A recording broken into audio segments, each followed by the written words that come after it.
Hey, thanks for joining us on this Monday afternoon, July the 1st. I'm 9 News meteorologist Chris Bianchi. To look at your Colorado weather forecast. Overall, got a fair bit of cloud cover, a few raindrops here in the Front Range, but we do have a few storms popping on up in parts of the state right now. I'll show you those in just a second, but it's been kind of like this all day long, kind of just gray for us in the Denver area. We've had a few peaks of sunshine, but for the most part, it's been just kind of gray and unsettled, and this follows a very hot, dry month of June. In fact, it was our second hottest June on record for us in Denver. Temperatures nearly 6 degrees above average, and only 2012 was hotter in terms of Junes on record in Denver. Records, by the way, date back to the early 1870s, so more than 150 years. So that is not a small sample size, and we were cooking last month. In fact, every day except for 2 last month, we had above average temperatures. I mean, just hot all month long. But fortunately here, as we start July, a little less hot, I suppose. But clouds stay, isolated storms around, drier tomorrow through the 4th, and then the 4th of July itself looking warm and mostly on the dry side. Look at that in Lamar right now, though, where you got the sunshine. 101. In Denver right now, those clouds keeping us in check. It is 83. And here at the 9 News studios, that's out at the airport here at the 9 News studios, it is currently 80 degrees. Just took a look at our sensor out here. Pueblo with a bit more sunshine, 92. So you can tell where the sunshine is and where it isn't. And also where you've got that sunshine, you've got more instability and a higher risk for severe weather. I think those clouds overhead here in Denver are going to keep us mostly in check in terms of that risk for severe weather for our day today. Seeing those showers and storms blossom on up right now. It's mostly northern Colorado seeing some of the action, but we're starting to see things fill on in southern parts of the state right now. Let's go on a bit of a radar tour.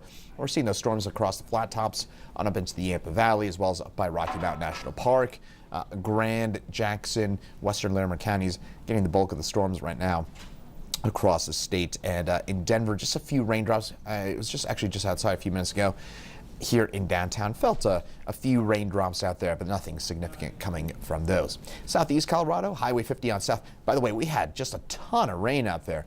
Prowers and Baca counties getting inundated with, I should say inundated is a bad word.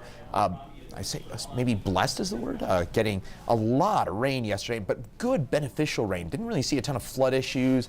Didn't see any severe weather accompanying it yesterday, but we saw just a lot of good old-fashioned rain, 2 to 3 inches of widespread rainfall. So great news for agriculture impacts. I think even parts of Otero County got in on some of that really heavy rainfall as well. So good news in that department, and a bit more rain coming into that part of the state as well as we speak. Forecasts, we head over the next few hours, we're likely to be looking at some showers and storms pushing their way maybe into the Denver area. Most likely, though, the bulk of the action stays south and east of town. We will have a few storms flare on up, and we'll see some of those storms perhaps continue into the nighttime hours as well. Some of the computer forecast models have been indicating that potential for some of that nighttime action, because we do have a cold front that swings its way through the region later on tonight, and that could keep some of those showers and storms in check. But into the northern mountains, we'll see some of those storms as well. For tonight, isolated storms around. So if you are heading out and about this evening, I would have the rain gear with you. So you go to Red Rocks, anything like that, anything outside, I would bring the rain gear with you just in case, because we are going to have some showers and maybe a rumble of thunder or two around through the evening, kind of similar to Saturday and Sunday nights. Same idea for tonight as well. And that's all thanks to a cold front that will bring down those temperatures just a little bit for our day tomorrow. Partly cloudy, isolated storms for us, and those temperatures dropping into the 80s for us on the eastern plains, a few 90s for us as well, 70s for us into the high country for the most part. And we do have some showers and storms around for the southeastern part of the state for tomorrow, but I think in the northeastern part of the state, including Denver, I think tomorrow is generally trending a bit on the drier side. So tomorrow, I think we're going to have a lower chance for storms, maybe a few more on the eastern plains on Wednesday. In fact, we'll actually have a risk for severe weather on the eastern plains on Wednesday. But tomorrow and Wednesday in the metro area, trending on the drier and on the warmer side. That 7-day forecast, we are looking fairly warm, fairly dry over the next few days. We did get a cold front that drops through Thursday morning. That, of course, is on the 4th of July. That probably means the 4th itself is probably just dry and mild, but not overly hot. I would say we're going to be topping out in the mid to maybe upper 80s for us with a few clouds during the afternoon. But overall, looking like a pretty nice forecast for us on your 4th of July. And the nighttime hours probably dry as well. Temperatures dropping down to the low 70s. So overall, pretty nice forecast shaping on up for us here across the eastern plains.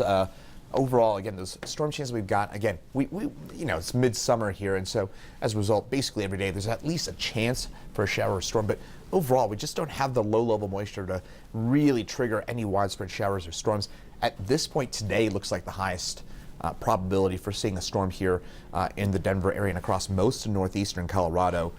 So again, today, if we don't get a storm, it's pretty unlikely we'd see any meaningful rainfall over the next week or so. And by the way, I was mentioning how hot June was and how dry it was.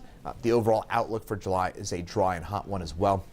That said, and I mentioned this morning, is that we've seen a fairly promising start to our monsoon season for us in the high country. While it's been pretty dry for us in the urban corridor and most of eastern Colorado, a few exceptions to that, but most of eastern Colorado on the warmer side and drier side. The mountains, last week or two, we've seen some pretty beneficial rain for us across many areas in the higher elevations. That is good news. That will hopefully stave off some fires and keep us in check in terms of that fire danger as we head over the next few weeks and for parts of the summer season. So we'll be tracking all this for you, and we'll have more details coming up on 9 News at 4, 5, 6, 9, and 10 with Chief Meteorologist Kathy Sabin, and we'll have more details, of course, all 24/7 long for us here on 9 News Plus with that up-to-date forecast at go for you here as well. Once again, I'm 9 News Meteorologist Chris Bianchi. Thanks for joining us here on 9 News Plus. Have a great rest of your Monday.